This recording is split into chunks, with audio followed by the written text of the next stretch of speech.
नमस्कार दोस्तों, मैं विकास मल्होत्रा स्वागत करता हूं आपका लाल किताब एस्ट्रो सेंटर चैनल पर। दोस्तों, आज के वीडियो में आषाढ़ अमावस्या ये पर्व मनाया जा रहा है 5 जुलाई को। आषाढ़ अमावस्या बहुत ख़ास मानी जाती है। बहुत लोग होते हैं जिनको पितृ दोष है, काल सर्प दोष है, किसी ने कहा राहु 5th हाउस में है, फिर राहु 5th हाउस में सर्प दोष का निर्माण करता है। तो अगर आपको पितृ दोष से संबंधित कुछ समस्या है, पितृ ऋण है, तो ये एडवाइस किया जाता है कि हर अमावस्या पे आपको उपाय ज़रूर करने चाहिए। आप एक नियमित अपना शेड्यूल बना लीजिए कि हमें अमावस्या पे तो उपाय करना ही करना है। और इसी डायरेक्शन में मैं हर बार जब भी अमावस्या का पर्व आता है अलग अलग वीडियोस आपको लेके जाता हूँ, क्योंकि इसमें क्या है कि आप एक आधा उपाय करते रहेंगे अपने हाथ से तो धीरे धीरे जो आपके ऊपर कर्ज बना हुआ है, नौकरी की बहुत समस्या आ रही है और उसमें पितृ ऋण कहीं ना कहीं जिम्मेवार है, तो वहाँ पर आपके साथ साथ उपाय होते चले जाते हैं। तो आज बात करूँगा आषाढ़ अमावस्या पे क्या खास उपाय कर सकते हो। 3 उपाय टोटल लेकर आया हूँ आप, और बहुत खास उपाय हैं और आसान उपाय जो हर कोई कर सकता है। तो लास्ट तक हमारे साथ बने रहें, बात करेंगे एक एक उपाय पर, उसके लॉजिक पर और उसका क्या लाभ रहेगा।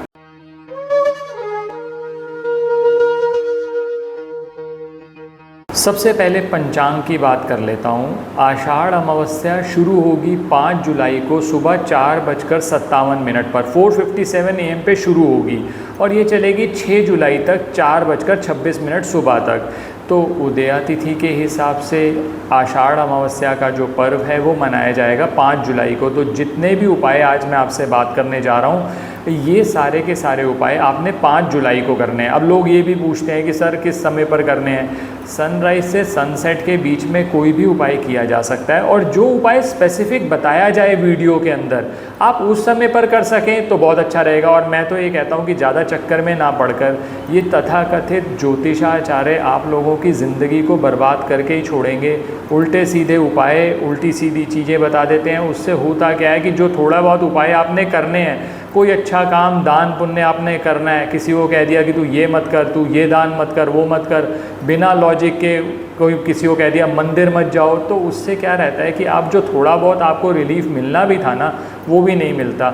आसानी वाले उपाय लेकर आए हूँ, पहले उन पे बात करते हैं, फिर आगे चलेंगे कि किस तरह से उपाय कर सकते हैं। सबसे पहले जो उपाय आज मैं लेकर आया हूँ बहुत ख़ास उपाय, ये है चींटियों को लीची खिलाने का। देखिए मैंने आपको कहा ना कि जैसे आज की डेट में ये मार्केट के अंदर आई हुई हैं, आसानी से उपलब्ध हैं, और लीची लेने के प्रति एक बहुत ख़ास मकसद था मेरा। ये जो लीची होती है ये सूर्य और चंद्रमा से संबंधित मानी जाती है, और अमावस्या पर्व आप जानते ही हैं, सूर्य और चंद्रमा जब एक साथ होते हैं तभी अमावस्या होती है। तो इस लीची का प्रयोग कैसे करना है, मैंने पिछले वीडियोस में आपसे बात करी थी। पितरों को जब भी प्रसन्न करना हो तो 5 अलग अलग बलि दी जाती है, जिसे पंच बलि कहते हैं। जैसे कुत्ते को खिलाया जाएगा, गाय को खिलाया जाएगा, ब्राह्मण को दिया जाएगा, चींटियों के लिए भोग लगाया जाता है। इस तरह से पंचबली का कॉन्सेप्ट चलता है। आज मैं इसी पंचबली में चींटियों को खिलाने के लिए, जैसे मैंने लीची पे आपसे बात करी, बहुत आसानी से उपलब्ध हो जाती है। और इसमें सबसे बड़ी बात यह है कि दोस्तों इसमें क्वांटिटी बहुत ज़्यादा नहीं लगती, इसमें एफर्ट ज़रूर लगता है। करना क्या है, आप अपनी सामर्थ्य के अनुसार, मान लीजिए आप आधा किलो भी ले लेते हैं, जैसे आधा किलो है, आपने आधा किलो ले ली, 1 पाव ले ली, जैसी आपकी सामर्थ्य है आप वैसी ले लीजिए। इसमें करना क्या है, लीची लेकर चले गए जहाँ पर भी चींटियों का बिल बना हुआ है। आप जानते ही हैं पीपल के वृक्ष के आसपास चींटे बहुत होते हैं।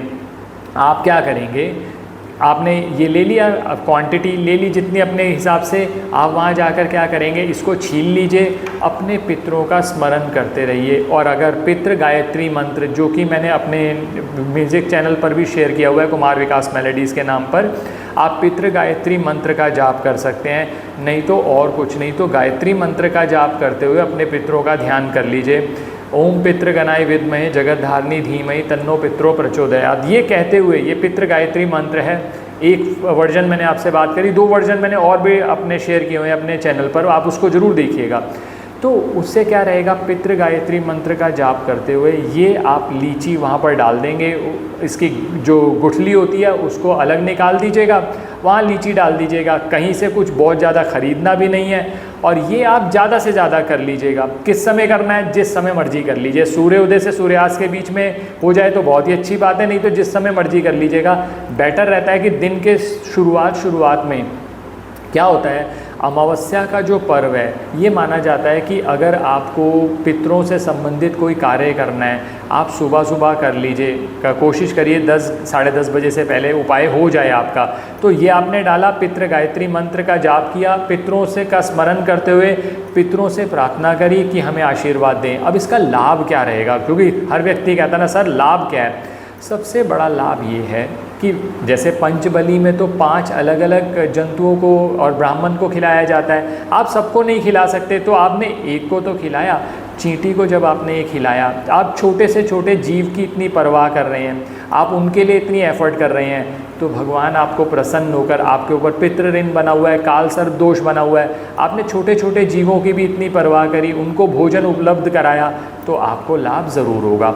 ओवरऑल ग्रोथ के लिए, पितृ ऋण से मुक्त होने के लिए, पितृ दोष है, किसी ने कहा कि सर काल सर्प दोष किसी ने हमें बता दिया है और बहुत लंबी चौड़ी पूजा करा दी, 1,00,000-1,50,000 रुपए पूजा के लगा दिए।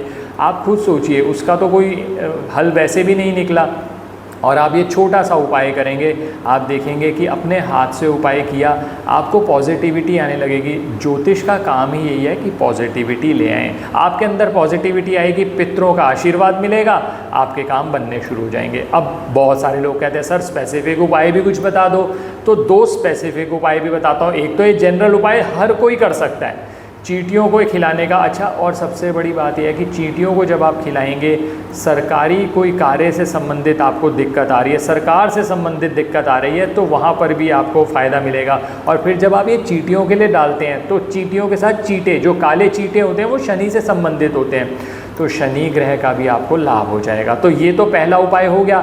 अब मान लीजिए आप कह रहे हैं कि सर नौकरी में बहुत ज़्यादा समस्या आ रही है, नौकरी बार बार छूट रही है, नौकरी में समस्याएं आ रही हैं, तो उसके लिए एक रास्ता जो चींटियों को खिलाकर आप कर सकते हैं, इस उपाय को कर सकते हैं, तो इस उपाय को तो कर ही लीजिए। इसके साथ एक कार्य और करिए, थोड़े से बादाम ले लीजिए, बादाम की गिरी, उसका चूरा बना लीजिए बहुत अच्छे से। उस चूरे के अंदर आप देसी खांड मिला लीजिए, ये दोनों को अच्छे से मिक्स कर लीजिए। जहाँ जहाँ चींटी चींटे मिलते हैं, आप वहाँ पर अमावस्या वाले दिन ये डाल दीजिए। अमावस्या वाले दिन डालने का खास फ़ायदा भी हो गया, अपने पितरों के लिए भी आपने कोई कार्य कर दिया, उनका नाम ले लिया, पितृ गायत्री मंत्र का जाप, ओम पितृ गणाय विद्महे जगतधारिणी धीमहि तन्नो पितरो प्रचोदयात्, ये मंत्र का जाप बहुत ज़रूरी है दोस्तों। 9 बार 11 बार, जितनी बार एक माला पूरी करना चाहें, क्योंकि जब ये मंत्र का जाप होता चला जाएगा, आपके अंदर ऊर्जा प्रवाहित ऐसी होगी जो आपको पॉजिटिविटी देगी। तो एक कार्य तो ये करा। अब कुछ लोग ऐसा कहते हैं कि सर राहु बहुत ख़राब है, केतु बहुत ख़राब है, तो उसके लिए भी एक उपाय बताता हूँ। इसके लिए क्या करिए, जौ का आटा ले आइए, जौ का आटा थोड़ा सा भून लीजिए, जैसे हम नॉर्मल आटे को भूनते हैं, आप जौ का आटा भून लीजिए, उसके अंदर देसी खांड मिला लीजिए, चीनी मिला लीजिए, शहद मिला लीजिए। वैसे देसी खांड और चीनी सबसे बढ़िया रहेगा। मिला लिया, इसको अच्छे से मिश्रण बनाया, और जहाँ जहाँ चींटियाँ मिलती हैं आपने वहाँ डाला। चींटियों के साथ चींटों का भी फ़ायदा हो गया, तो शनि आपके अच्छे हो गए, और राहु और केतु शनि के एजेंट माने जाते हैं, तो उससे भी लाभ हो गया। जो कारक वस्तु है ना दोस्तों, वो राहु की है, तो राहु की वस्तु का प्रयोग करके राहु और केतु दोनों को अच्छा कर सकते हैं। आषाढ़ अमावस्या खास मौका है, हर अमावस्या पे ट्राई करा करिए, और मैं कोशिश करूँगा आगे भी आप लोग सपोर्ट करते रहेंगे तो हम और वीडियोस अलग अलग उपायों के साथ, जो चीज़ें आसानी से उपलब्ध हैं, क्योंकि क्या होता है ना कि अगर आसानी से उपलब्ध हो चीज़ तो उपाय बहुत आसानी से हो जाते हैं, तो आप उपाय करें, बहुत अच्छा रहेगा। इसके अलावा कोई दान अपने सामर्थ्य के अनुसार, आटे की थैली देना चाहते हैं, चावल की थैली देना चाहते हैं, चावल कुछ देना चाहते हैं, सूखा अनाज देना चाहते हैं, वो आप किसी भी गरीब व्यक्ति को दान करिए, देखिएगा आपका लाभ होगा ही होगा। और सबसे बड़ी बात यह है, जब आप ये उपाय करते हैं तो जो आनंद आता है आपको, जो एक इनर सेटिस्फेक्शन मिलती है कि मैंने कुछ अच्छा कार्य किया, वो आपकी एनर्जी को पॉजिटिव करती है। तो ऐसी पॉजिटिव वीडियोस देखने के लिए हमारे साथ जुड़े रहें। वीडियो पसंद आया तो लाइक करें, बाकी लोगों के साथ भी शेयर करें। चैनल पे नए हैं, अब तक सब्सक्राइब नहीं किया तो प्लीज़ सब्सक्राइब कर दें, बेल बटन को पुश करना ना भूलें, ताकि समय पर वीडियोज़ की नोटिफिकेशन आपको आती रहे। धन्यवाद दोस्तों, आषाढ़ अमावस्या की आपको बहुत बहुत शुभकामनाएँ।